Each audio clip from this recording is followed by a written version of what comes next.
Қыз баланы құрметте. Баяғыда бір жігіттің жалғыз аты болыпты. Бір жаққа шыққанда қарындасы оның атын қарауылдайды екен. Бірде қарындасы аттан көз жазып қалыпты. Ағасы: "Ат қайда?" деп сұрайды. Қарындасы: "Көз жазып қалдым" дейді. Ағасы ашуланып: "Жоғал онда" деп қарындасына қолы тиеді. Қыз ағасына өкпелеп басы ауған жаққа кетіп қалады. Жолда келе жатып: "Бүйткен ағам бар болсын, онан да тас бауыр құсқа айналып кеткенім жақсы емес пе?" дейді.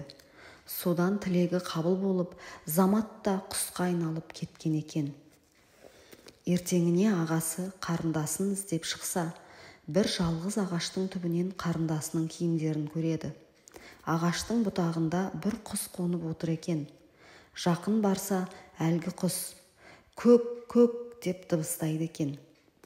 Қарындасы бұрын ағасын көке деп атайды екен. Құстың "көк, көк" деп дыбыстағаны көке дегені екен. Ағасы қарындасын танып, оны ренжіткеніне қатты өкініпті. Аңыздың айтуынша, ағасы қатты қайғырғаны сонша самай шашы ағарып кетіпті. Ал беймәлім құс содан бастап ел арасында көкек атаныпты. Көкектің өз атын өзі шақырады дейтіні көкесінің атын атағанына байланысты деседі.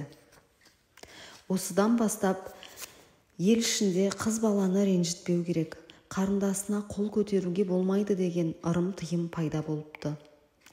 Қарындасты қадірлеу жөнінде тағы бір аңыз былай сөйлейді. Қорқыт ата 40 жыл өлімнен қашады. Ажалға айла таптырмай ұзақ жасапты. Өлімге себеп болар барлық апаттың алдын алып, аралда қобызын зарлатып отырады екен. Оған шәкірттері тостақпен ас әкеліп тұрыпты.